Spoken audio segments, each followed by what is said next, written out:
Okay? 3 years later, on February 4th, 1992, they launch a coup at midnight. The coup fails. Chavez and his men fail to take over the government. But the coup succeeds politically. The government makes a big mistake. They allow Chavez to go on television, to call on his cohorts to put down their arms.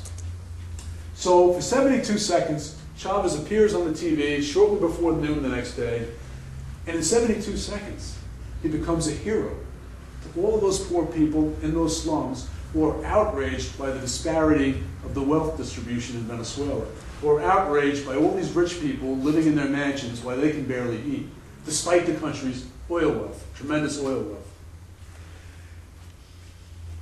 Chavez says, "We have failed por ahora," which means for now. Immediately, those words, por ahora, become part of the lexicon of Venezuela. It becomes a catchphrase that people now go around the street saying, por ahora.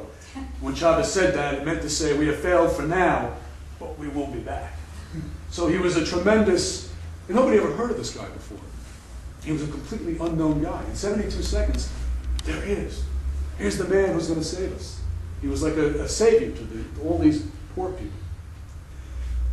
In fact, 2 weeks after that, during Carnival celebrations, when children dress up in costumes, the most popular costume that year was an imitation of Chavez's paratrooper camouflage uniform and his red beret.